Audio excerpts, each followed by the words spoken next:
Welcome, everyone. It's so good to have you here at the Beyond Conference. I'm really grateful. As a pastor, obviously, I know what it takes to travel somewhere and to get out of your context, and all of you got a lot of work to do.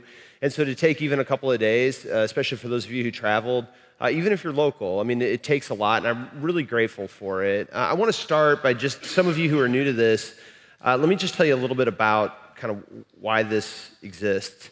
So I started the gathering 18 and a half years ago. I'm completing my 19th year here in this appointment. And we started just up the street, actually, if you have a car, if you lift by it, just 2 blocks up this same street in an old United Methodist church that was closed. We started in 2006. And the idea for the gathering in 2006 was pretty simple. I looked around the church landscape, and basically this is what was going on here in St. Louis. Like if you were a person who kind of wanted maybe to go to church, you had sort of two, and you weren't Catholic, there were sort of 2 options. And the 2 options looked something like this. You could go to kind of a mainline church, where most of the mainline churches in St. Louis were in decline. They had been much larger at some point in the past, but they had long since ceased to be that way. There wasn't much vitality. There was maybe 1 or 2 Sunday school classes. There weren't a lot of options for your kids, but they had a little bit more of an open theology, maybe something you'd feel good actually believing in. Or you could go to one of a few really bustling evangelical churches that were in the city. You know, awesome music, great kids ministry, or, all sorts of small groups that you could be a part of. Your friends went there, but they had this pretty brutal theology. And so you had to just filter. And more what I saw people doing, especially younger adults, I was 28 when I started the gathering, people my age were opting for that evangelical church, even though a lot of times the theology did not really match what they believed. They thought, it'll be fine. I'll just kind of, eat the fish and spit out the bones, if you will. But then all of a sudden, people would start having kids, for example, and start to question, do I really want to continue to raise my kids in an atmosphere like this? Will they get that you can eat the fish and throw out the bones? And increasingly, people were finding that they couldn't. And so when we started the gathering, we started with a really kind of simple vision. And the vision was to be kind of a both-and church. We really thought we wanted to be deeply evangelical in the best sense of the word. And by that, I really mean we wanted to prioritize sharing Jesus with new people. We believed, and we still believe, that Jesus is the one who changes lives. I love nothing more, Charity sort of said it, than watching a person whose life is beginning to be transformed by Jesus. To me, that's the most exciting thing that there is in the church. And we wanted to do that. We wanted to be evangelical in the best sense of the word, that we prioritize sharing Jesus with people. We wanted to see growth in the church. We wanted to see vitality in the church. We wanted to have worship that felt alive. We wanted to have kids ministry that was growing and not shrinking. We wanted to have people meeting in small groups, not out of a sense of obligation, but because they really found connection there. We wanted that kind of a church. And we really believed in a more progressive vision of the gospel of Jesus.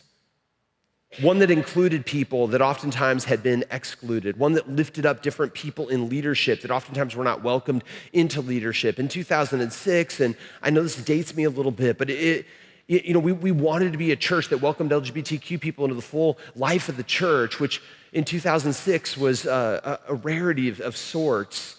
At least here in the city, combining those 2 things really didn't exist anywhere. And so that's how we started. We started wanting to be an evangelical church in the best sense of the word and progressive, that we believed that these were not opposite sides of some spectrum, that these were not an either or choice, but that the church should be and was called to be a both-and church. That's just our reading of the Bible.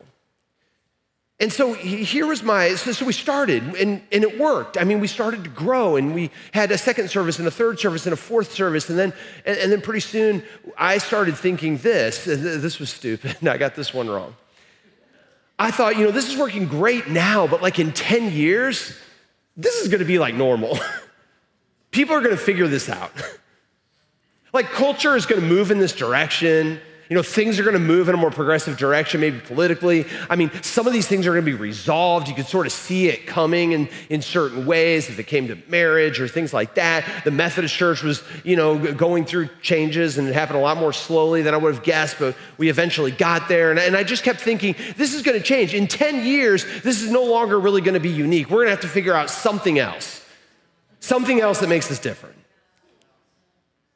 Man, here I am 19 years later, And I'll tell you, it's gotten worse. No, it really has. I believe that, actually. It's gotten worse.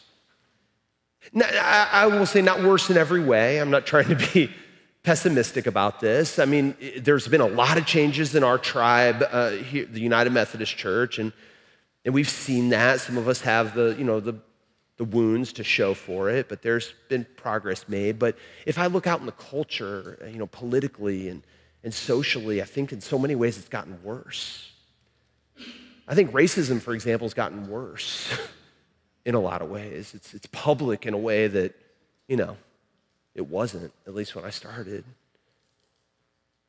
The demonizing of LGBTQ people, in a lot of ways, I think is worse than it was when I started the church. The stance and the rhetoric and the way that we talk about people who are immigrants or from another country or look foreign or have a foreign sounding name, or fill in the blank. I think that's in a lot of ways worse than it was, at least when we started. And then let's just talk about the church. I think in a lot of ways the church has not discovered, hey, maybe we can be both and. Like maybe it's okay to deeply hold on to Jesus and want to share Jesus with new people, and maybe we can loosen up a little bit and show a little bit of grace to people. And maybe the circle's a little bigger than we previously thought, or the table a little longer. Maybe we can be a voice of something a little different. Maybe at least a moderating voice even. Forget progressive for a minute, but maybe just a voice that reminds people maybe we should show some grace and show some mercy. And no, that's not what's happened in so many quarters of the church. In fact, now more and more people identify the church in the United States as ever more conservative. And so in so many ways, it's gotten worse. And I say all that, I don't want to be dramatic here, but I think that what we began as and what so many of you, I think, embody, it is even more important now than it was when we started. This idea of being a both-and church. A church that holds deeply to Jesus, that believes in Jesus and the power Jesus has to transform lives. A desire to see Jesus shared with new people, people to come to life in Christ, to see the church grow again and be vital and vibrant, and to embody a theology that is now very different from what we're hearing on TV and in the news and from so many pulpits around the United States, a theology that welcomes more people into the life and the leadership of the church. That kind of church, that's my passion. And we felt pretty alone in that endeavor. People wanted us to be one or the other, but to be both was weird. And so a couple of years ago, 2 years ago, after a lot of little conversations that I would have when I would travel around, people would say, you know what, that's our church too.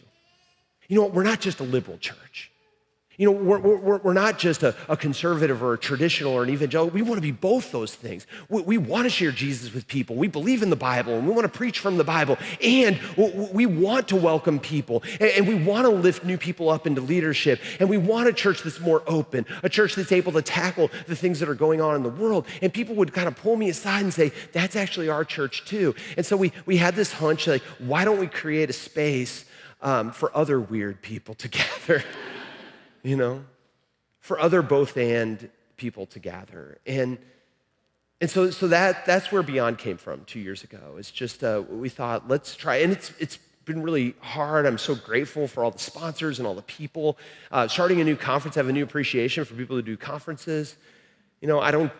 I see the way the team works, and I'm so grateful for all of you for being here, but I think that's what makes this conference different, unique. I think you're gonna see it throughout the speakers that we're gonna have. I'm really excited about what they're gonna offer, but it's this idea that we might talk about it differently. We might be in different places in this room. We might articulate it differently from how I've articulated it, but I think what broadly unites us is that a lot of us believe in a both-and church. A both-and church. And so if you were here 2 years ago, I just laid out, what does evangelism look like in the progressive church? How do we talk about and think about evangelism and prioritizing growth? Because I am passionate about that, as Charity said. If you were here last year, I kind of sketched out, like, what does the progressive evangelical church look like? I mean, when we say that, what is it exactly? And what I've been discovering all along is I really feel like just in the name, the progressive evangelical church is full of all these tensions.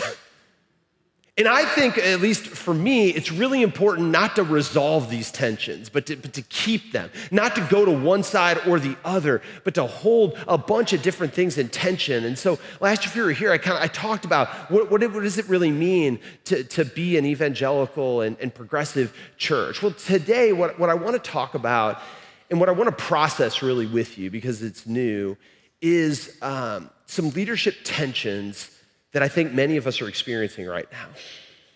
You know, Charity gave the nice title to the talk to you all. The title that I gave it is like Leadership Tensions in the Age of Trump. Like, how are you thinking about leadership right now in the age of Trump? That's gonna be a question that I think we're gonna get to continue to ask at least for 4 years, right? Many of you may have already been asking it, but I think it's come up in a new way for many of us. As I go around and talk to pastors, I mean, this is top of mind. Like, how are you leading through this?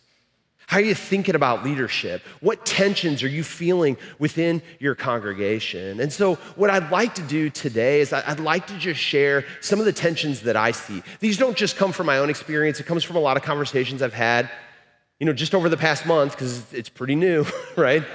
At least this time around, it's pretty new. But I want to talk about tensions that I hear voiced by many of you, things that we are wrestling with. I'm going to talk about kind of how I see these tensions, how we're thinking about them, or how I'm thinking about them here at the gathering. I do not expect that how I'm thinking about them is how you have to think about them. But what I hope is this gives rise to table conversation. How are you thinking about leading in this current era? What are you wrestling with as you consider what it means to lead in what I think is a really different political climate that we're suddenly in?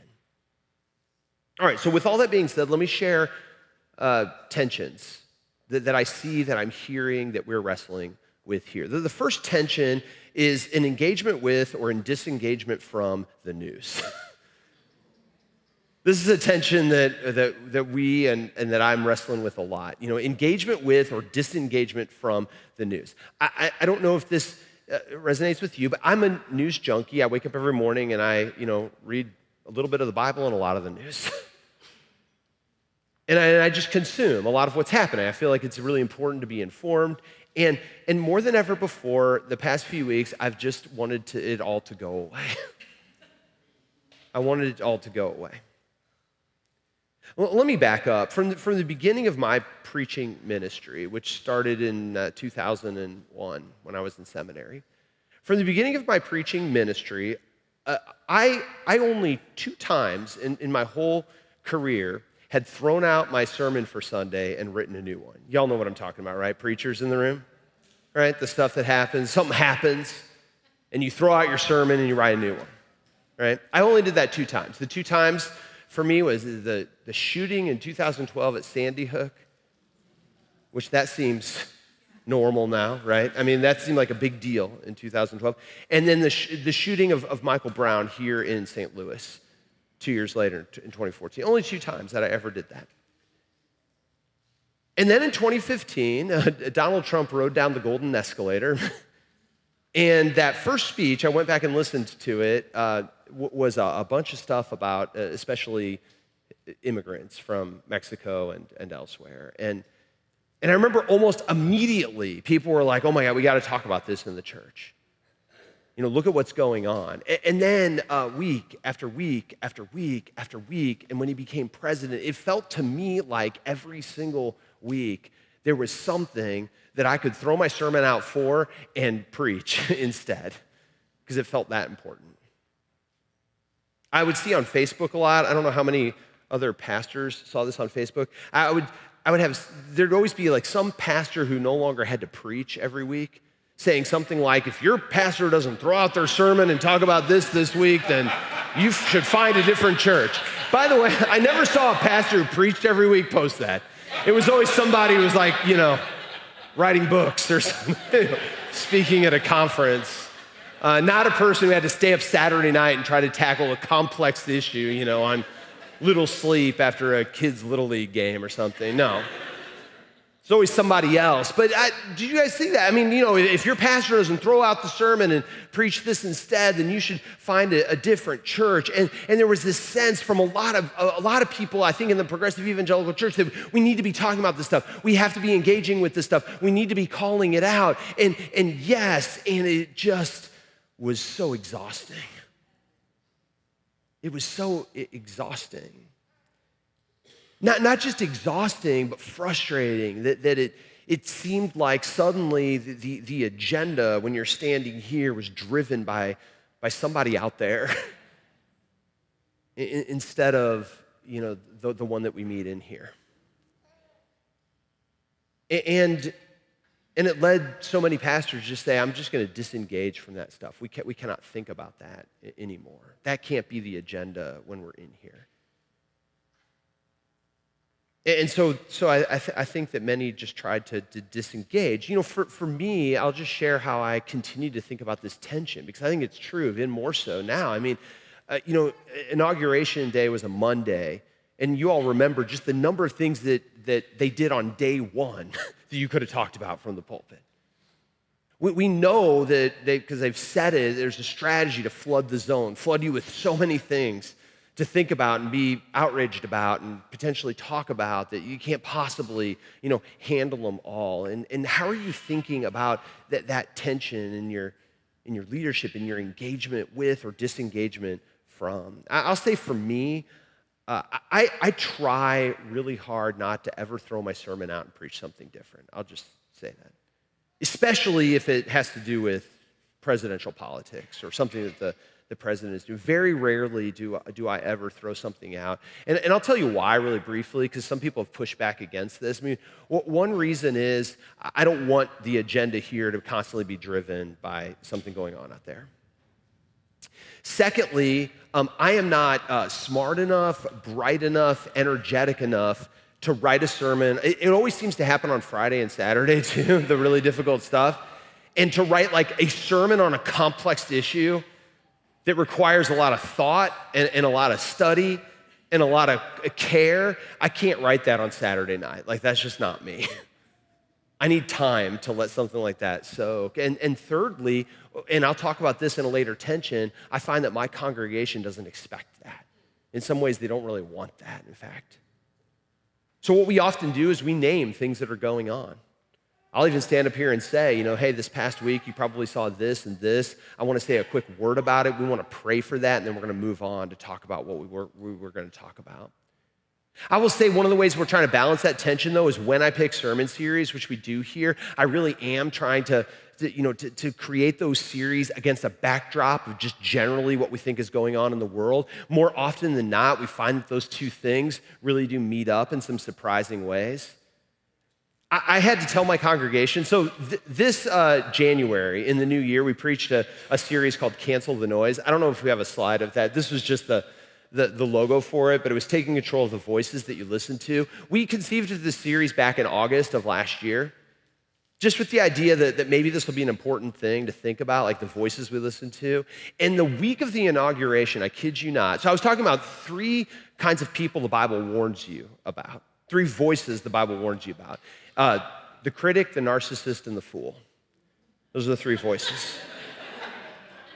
Now, I picked this back in August, but this week, without thinking about it, of the inauguration, it was the Sunday after the inauguration, the topic was the narcissist. And I had to stand up and I had to tell my congregation, hey, I picked this back in August, people. The Holy Spirit moved. Pastors were my witnesses. We set the scriptures back in August. So I'm going to read the scripture to you. Don't come at me. This is Paul writing to Timothy. And I read the scripture for that day. Understand that the last days will be dangerous times. People will be selfish and love money. They will be the kind of people who brag and who are proud. They'll slander others. They'll be disobedient to their parents. They'll be ungrateful, unholy, unloving, contrary, critical. They'll be without self-control and brutal. And they won't love what is good. They will be people who are disloyal, reckless, conceited. They will love pleasure instead of loving God. They will look like they are religious, but they will deny God's power. Avoid people like this. And we just talked about uh, not him, but us, but also them.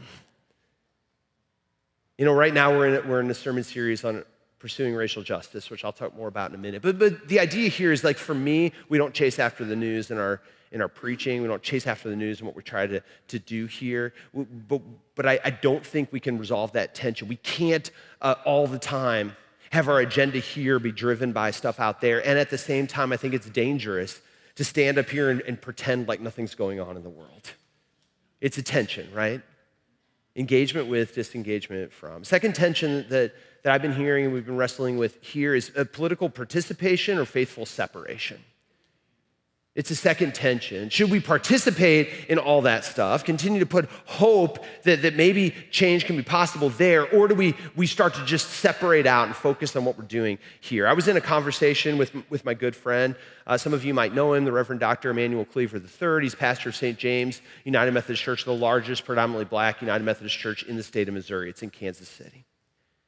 And we were talking about just this question. I asked him, I said, you know, E, how are you thinking about this? Like, what tensions are you wrestling with? And how are you thinking about, engaging politically? And he just said, Matt, there's only 3 words that I think about now. I said, well, what are they? He said, Black Wall Street. I said, what do you mean? I know the reference. Black Wall Street, for those of you who don't know, refers to the Greenwood District, Tulsa, Oklahoma, destroyed in a race riot in 1921, and never really to be rebuilt, although right now there's actually some interesting things happening in Tulsa under its first ever Black mayor. But Emmanuel said Black Wall Street, and I said, what do you mean by that? He said, we realize that we have to create in the Black community what they are never going to create for us. And we have wrongly put too much hope and too much possibility in what politicians are going to do for us. By the way, he wasn't really talking about Republicans, he was talking about Democrats. He was talking about so-called liberal politicians who make promises and that aren't kept. And he said, so we're thinking more and more about how are we going to do the work in the church that they're never going to do in the world. For those of you who are dated, old, maybe you remember that book, Resident Aliens. Some of us had to read that. I know there's some Duke people in here. But it caught the attention of a lot of people because it basically made this argument that we are aliens in a foreign world, and that we have to create in the church what the world is never going to create for us. And so it's this idea that, maybe putting so much hope and aspirations in politicians is dangerous. And yet I also know that we can't totally give up hope that politics can be a vehicle for change. I mean, to me, this is kind of the tension in the civil rights movement, Malcolm and Martin, if you want to make it really simple, like, which one? And I think it's a real tension. Like, there's a lot of people in my congregation that are working for change politically and that are doing really important work locally, and they're doing it through the avenues that we have available to us in a democracy while we have it. And they're doing that, and I don't want to throw cold water on that. And yet, I really resonate with what Emmanuel was saying, that we cannot over-rely on politicians to be the agent of social change. I'll say how we're trying to figure it out here is I don't think we can entirely abandon the political realm as a place where Christians should engage. But I'll also say, like, I am very cautious about putting a lot of hope in politicians, especially liberal politics. I don't think liberal politics is the friend of the progressive church. I just don't. And I don't think liberal politics is certainly not going to be the savior of the progressive church. I mean, that's Jesus. And there are a lot of things right now that I'll push gently here, that we criticize the right for, evangelical churches just being an arm of the Republican Party. I think we need to be careful not to be co-opted by the Democratic Party or liberal politics, as if everything that they say is what we believe, or everything that we believe they're embodying. It's not. It is not. I could give examples, but you all, I think, get the idea. Corporate greed, money, war, Israel, Hamas, we could go on and on and on. It's a tension. And so here at the gathering, I try to be very cautious about us primarily being a political project. We're not. I don't talk a lot about, what we're going to do together politically. I try to support and encourage those who feel called to be engaged in that way, but here we do believe that there's some things that we can do right here in St. Louis, that we can be, conversations we can begin to have that maybe the world is not having. I mean, right now is a good example. We're in a series called, The Beloved Community, Pursuing Racial Justice, at a time when even well-intentioned, somewhat, progressive organizations are suddenly saying, we can't talk about DEI, we have to take that away, call it something different, we're eliminating that department. It's not just governmental agencies, it's a lot of corporations a few years ago, were, marching at the Pride Parade or whatever, and now they're gone. And here in the church, we can have those conversations. We can bring this up. We can talk about things that maybe the world won't. And so that's what we're trying to do, is we're thinking about how can we be in the church what the world is not going to be, at least not right now. It's a tension. Third tension I've been wrestling a lot with is the church as a community of resistance and refuge. Resistance and refuge. I don't know if y'all know what I mean. I was speaking several years ago with a pastor, and they said, Matt, I feel like I've learned my lesson. I said, what do you mean by that? Well, this person was leading in a very, what I would call very activist-oriented church. A lot of people were very active, and this was in a city, in a place where there was a series of police shootings, and so a lot of people were, marching. They were active in the Black Lives Matter movement, and this pastor, wanting to support that and wanting to be right there with them, was preaching a lot and sharing a lot of stuff about, like, let's go get them, basically. Let's get active, let's fight, let's get out there, let's march. They were talking about issues and talking about the narrative of what's been happening in this country when it came to policing and race. And they said, all of a sudden, one of the lead activists in my church came up to me and just said, hey, I have a suggestion for you. And the pastor said, well, what's the suggestion? And they said, we're tired. And when we come here, we need church sometimes to be a place of refuge. Like, we're doing the work. We need this to be a space of refuge. And for that pastor, it transformed the way that they saw what they were supposed to be doing or what they felt called to do. It was helpful. And I will say I felt the same way this fall in the wake of the election. I saw a lot of kind of beleaguered people stumbling in here, looking for hope. A lot of really world-weary people who were scared and uncertain about what the future was going to look like, kind of staggering in here, needing a safe space, a space of refuge and peace. They needed sort of a ballast in the storm. I was talking to another friend of mine, McGray DeVega. Some of you might know him. He's in Tampa at Hyde Park. And McGray, told me, like, he's really been focusing on, like, resilience and the spiritual disciplines and how do we strengthen the hearts of people to withstand what they're having to withstand sometimes out there in the world. Here at the Gathering, we launched a couple of years ago a wellness ministry. And what this means is wellness ministry, we have groups, like these are short-term groups for people who are, struggling with a common issue in life. There's groups for anxiety and depression and addiction. There's groups for people going through a divorce or going through a crisis with money. Increasingly, we've had groups on just communication, how to relate to people that are different than us, and how to deal with family members over the holidays that, might be difficult to be around. I mean, and what we're finding is this ministry is just booming. And I think one of the reasons it's booming is people are looking for a place of refuge, a place to find a little bit of healing, a place to come together with other people who are tired and a bit beleaguered and find some resources of resilience and strength for the lives that they have to live. I was thinking about this with our leadership team. So we had our first meeting of the year, which means that new people join our church board.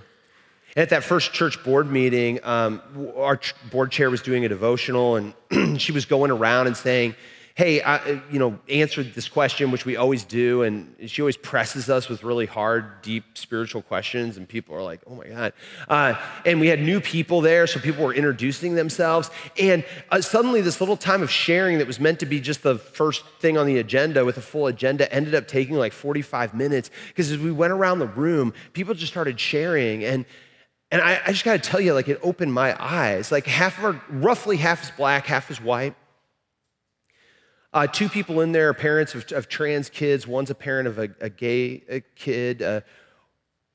Three of them have DEI functions as part of their job. One person gets medical research money. Their job depends on NIH grant money. And one person was scared about what the Department of Justice was doing. Another person was an assistant U.S. attorney who works for the Department of Justice. And as we went around, I mean, people were just sharing, like, how all this was feeling to them, and the sort of weariness and the sense that they wanted to be on the board, they wanted to be in the church because the church was a place of resilience and refuge for them, strengthening them for the lives that they have to live.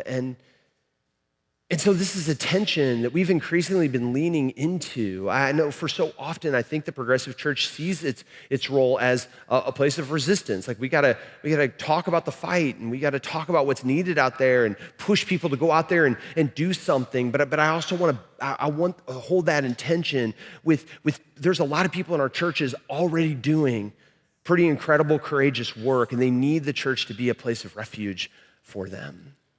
That we can't give up either one, but for us, we're trying to lean in. And I think about Howard Thurman a lot when it comes to this idea that the people who are doing work need a place of refuge. I just want to read a quote. It's a quote I love of his. He says, "There is in every person an inward sea. And in that sea there is an island, and on that island is an altar, and standing guard before the altar is the angel with the flaming sword. Nothing can get by that angel to be placed upon that altar unless it has the mark of your inner authority. Nothing passes the angel with the flaming sword to be placed upon your altar unless it's a part of the fluid area of your consent. This is your crucial link with the eternal." And I don't know, more and more, I feel like people are coming in here to guard that inner altar of their hearts and not let that get to them in this core way. So attention, the church as a place of resistance, but also a place of refuge. Fourth tension that I've been thinking about, and I don't know if this is the right wording, but I put prophetic or pastoral preaching. And I'll share what I mean. I'm specifically talking about those of you here who have to preach sermons every week. You know, not go on the internet and talk about sermons. I mean, preach sermons every week and write them. You know, prophetic or pastoral preaching. Now, when it comes to prophetic preaching, you know, the way I define that, we can define a lot of different ways, but I'm thinking here, you know, prophetic preaching cares primarily with like the "thus saith the Lord." I don't care what you all think, I'm gonna tell you what God thinks. And we go after people, we talk about issues, we talk about what's happening, and we speak truth to power, and we have some stuff to say, and we wanna say it. We want to call out what's happening in our world. We want to say it as plainly and as simply and as concisely and sometimes as provocatively as we can. And there are some of us that are just passionate to preach prophetically. I love that. In some ways, I think there's a hunger for that. You know, you all saw during that inaugural prayer service when Bishop Buddy spoke in a very plain, clear, concise, but direct way at the end of her message, just really pleading for compassion and mercy, which, by the way, I thought was pretty tame. I don't know. People got real worked up about it. I thought it was kind of tame. I mean, you all say that kind of stuff all the time. Much worse, actually. I mean, you could get called out much worse. I thought it was kind of tame. Just, hey, can you just have mercy. I thought it was pretty tame, but, you know, it just blew up. But people, I think, found in her just a relief, someone who just was willing to speak directly, you know, sort of truth to power. And I think for us, like a lot of us are wrestling with how much do I just say and damn the consequences? When is it time to just speak up and not worry too much about offending people? I know that there are some of us that are tired or are tiptoeing around or trying to both sides a message or a sermon. I know that's kind of tiring. And so I do think there's this desire to speak plainly and clearly and concisely and directly and sort of not worry so much about the consequences. I know I sense that. I feel it. And yet there's also this other side of the tension, what I call pastoral side of preaching. And for me, the pastoral side of preaching is not so much concerned with what do I say, but more concerned with how do I say it to this group of people in a way that maybe they can hear. And that's a different task, isn't it, preachers? Like, okay, I got all the stuff I want to say, and I could just come out and say it, but how do I say it to this group of people in a way that they can hear? And I'm just more convinced, and some of you might come at me for this or push back on this, but I'm more convinced that two things in this tension. I have to speak to people who are feeling marginalized right now. I want them to hear something direct and clear from me. But I am trying to speak to people who voted for Trump in a way that they might be able to hear me. Because I want to believe that hearts can be changed and transformed. I've seen that. And I feel that burden here. And we're not a particularly mixed up church politically, but we're still, I'd say, probably 70-30. People who voted for Trump, 30% probably, and I want to speak in a way that they can hear me. So I think about that a lot in my messages. How do I share that with this people in a way that maybe it gets into their hearts? Because I don't see a lot of hope unless we can figure out how to speak to people who might think really differently from a lot of us here in this room. And I was really proud. We have a service on Saturday night in a recovery center over in Illinois, and it's addicts who check in. It's an inpatient recovery center, and they show the sermon on TV, and then it's led by volunteers from our church, small group. And it started with like 3 or 4 people, and now like 28 different people have been coming to this thing. And I got to go over there for the first time and speak a couple of weeks ago, but I just got a text this past weekend from one of the guys who leads it, and he said, Matt, it was incredible. We had a bunch of people who, I don't want to stereotype too much, but they're not like the highest on the socioeconomic ladder. A lot of working class people, a lot of voters that really were supportive of Trump. And he said it was incredible that in this room, here they are talking about race and racism. There's black people and white people in the room, and many of them stood up and said the first time they've ever talked about this or saw it in a different way. And it was beginning to break through maybe in just a little bit. And I love that. I want that. I want to believe the church can be a place of transformation. So it's a tension. How are you thinking about your preaching and your speaking? A fifth tension, national concern and local focus. My friend Andy Bryan, who's somewhere over there, I think I saw him, we were talking about this the other day. I was reading recently a comparison of media. I don't know how much of you think about this, like media now versus 100 years ago. And it's pretty different, as you might imagine. But one of the big differences between media 100 years ago and media now is like 100 years ago, you just didn't know about that many things that were happening around the world. And by the time it got to you, it was like a year old. And so you didn't have to worry about everything all at once. What you mainly knew about were things that are happening kind of right in front of you, which, by the way, also happen to be the things over which you usually have the most control. And so people, what they had to carry was just much smaller and much more localized. And interestingly enough, they could actually do something about it in a more direct way. Fast forward 100 years, now we know everything that's happening all the time, all at once.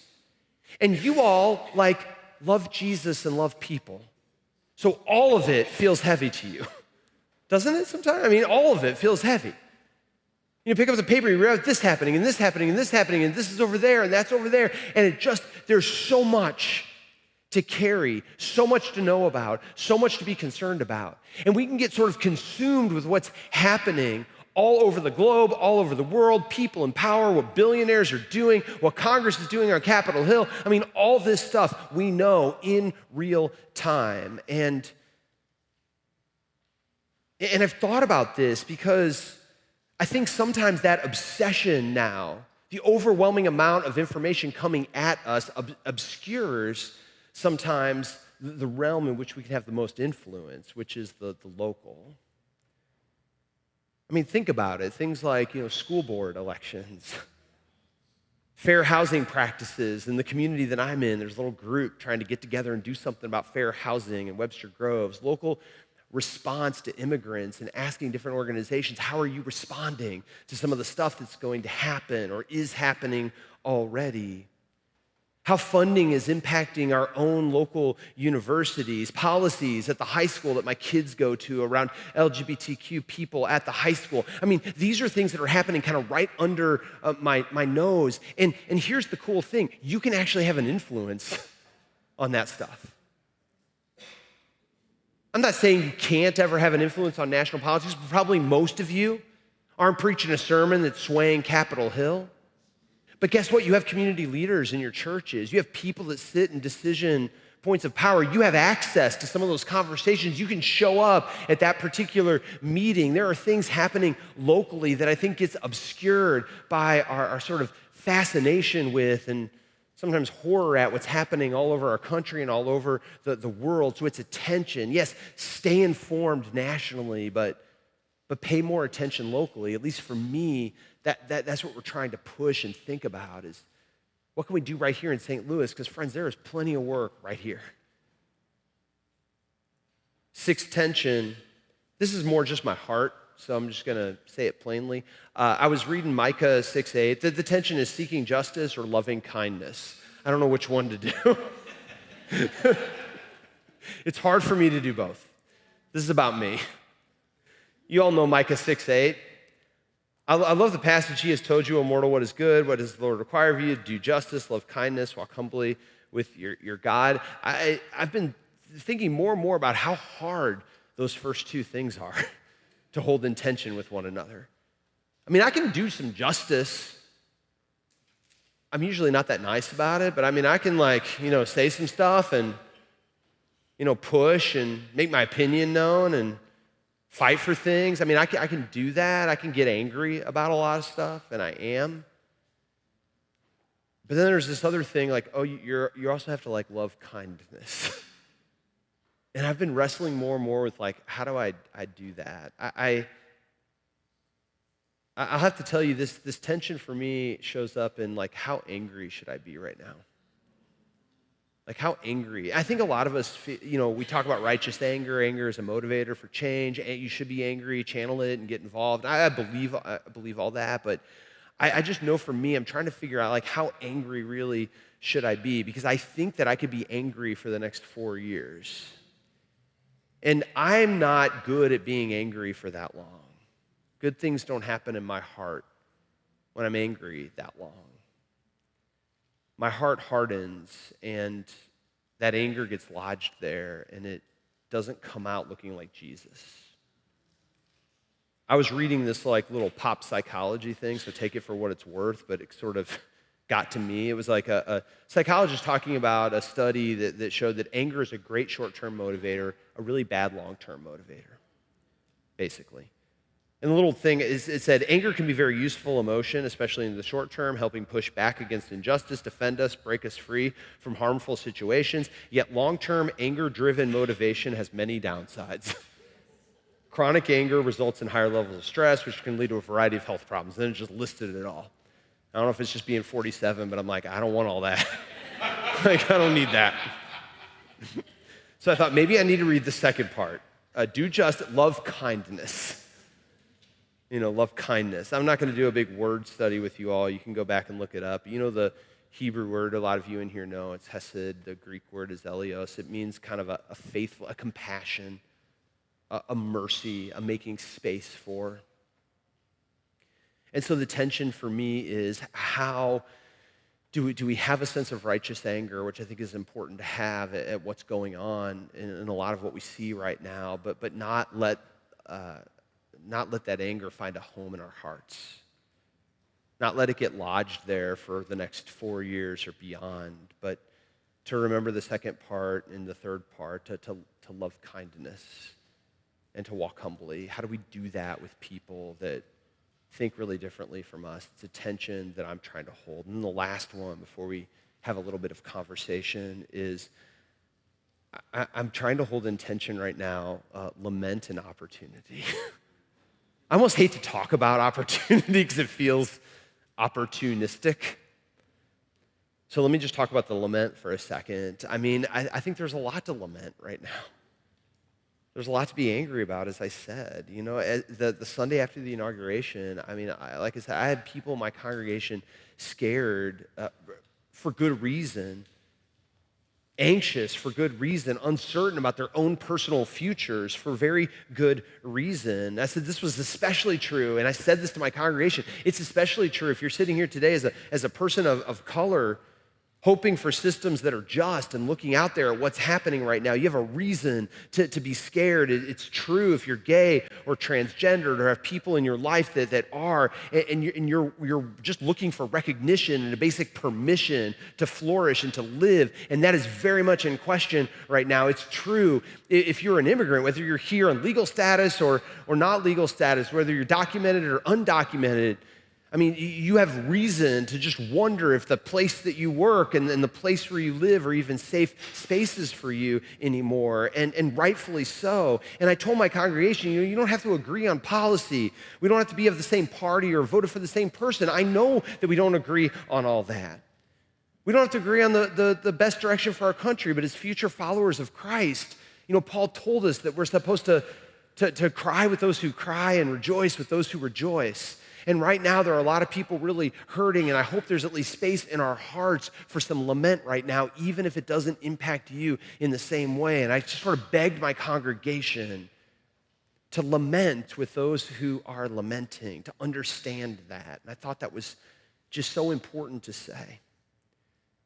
Like, our hearts have to make space for people that are scared, whether that is us or maybe not our own personal experience. It's a time of lament, and I think we need to take that seriously and name it for people. But I also believe it's a time of huge opportunity. Because what was ironic is that same Sunday that I was sharing that message of lament was the largest attended Sunday since COVID in our congregation. The largest attended Sunday after the inauguration. In fact, the month of January this year, we had 24% growth over January of last year. We've seen that steadily throughout the fall, and right now, I think there is huge opportunity for churches like mine and churches like yours to invite people to Jesus. This Christmas, we had a time where greed is at an all-time high. We had a record Christmas Eve offering that topped $350,000 that we will give away to fund clean water with our partner churches in Mozambique. I mean, just these incredible things happening inside the church. There is a momentum and desire right now from a lot of people to be part of something that's different. And friends, here's the thing. Those places that are different are disappearing from other areas of their life. That work initiative they found meaning in, that's getting canceled. That cool grant that was allowing some community work, that's disappearing.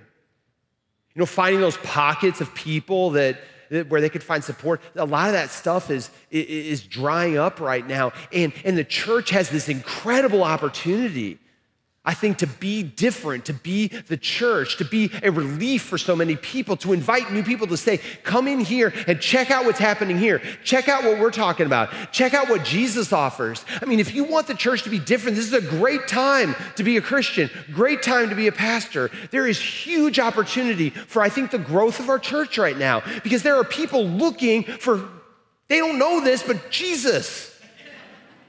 That's what they're looking for. In a world that's so hell-bent on talking about, resentment and revenge, they're thinking, is there any voice for maybe just like a little bit of mercy and forgiveness? Yeah, I know a guy who talks about that. In a world that's so soaked with greed, we see it right there on the stage.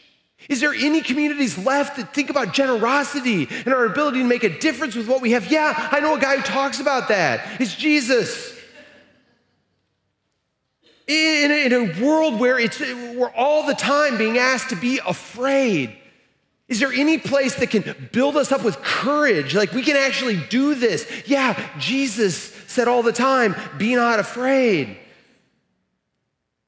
In a world that's constantly fighting and fighting and fighting, is there any place where people are just working together to build up something together, the common good? Yes, that's what Paul tells us to do. In a world where there's just so much hopelessness, is there any community that's talking about the possibility that exists out there? Yes, that's Jesus. In a death-dealing world, is there any community that's saying, no, there is life and life abundant? Yeah, that's Jesus. Friends, I just think more than ever before, At least in my ministry, right now, we have an opportunity to grow, to reach new people who are looking for something different, something the world is not offering them. And Jesus offers something different from the way of the world. And so today, as we begin over the next 2 days, that's what I hope. That's what I hope you take away. There's a lot that's hard, and we're gonna have hard conversations, and you all are gonna think about some of these things differently from how I have, but I hope what we share is a deep belief that Jesus offers salvation in a world that is going awry, that Jesus offers people something different, that we can be bearers of good news, and that right now, the church is full of opportunity to make a difference in the lives of people who are looking for hope, are looking for life, are looking for forgiveness, are looking for community. So today, I hope that your hearts are ready. I hope that we're excited about maybe the possibilities that exist right before you. And I hope the next 2 days only feed you with things that not only encourage your heart, but maybe you can take back home to your church to do the work that I think is so critical for us to be doing, especially right now. What I would love to do before lunch with some remaining time is I'm gonna pray for you and for us, and then I'm just gonna put all 7 of these up, and I would love for you to just talk at your table, process this a little bit.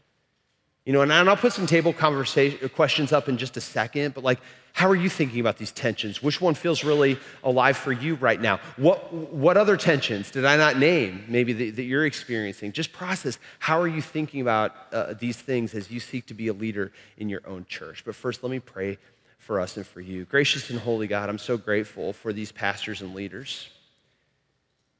And God, you know where each of us comes from. You know the unique context we're in. You know the people that we're seeking to be in ministry with. And God, some of us, as we come in here, we carry a heaviness and a weight that at times can feel really crushing. Some of us come in here feeling kind of lonely in this work. Like there aren't a lot of people thinking about what we're thinking about or facing what we're facing. Some of us come in here feeling scared. We're not really sure that we're gonna make it, our church is gonna make it. Or some of us come in here really hopeful. We see the possibilities and we're starting to feel the momentum. We wanna know, how do we get on board with that? God, wherever we are, I pray that you would pour out your Holy Spirit on all of us, that we might hear good news for our own soul, our own spirit today, and that you might empower us to be good news for so many people in our communities who need it. And so, God, may the Holy Spirit just fill this time, fill our space, fill our conversations, open our hearts, that we might be ready to receive you. I pray that you bless these pastors and leaders, that they might leave here encouraged, ready, equipped, and hopeful about who you call the church to be in this time. I pray these things in the mighty name of Jesus, and together God's people said, amen.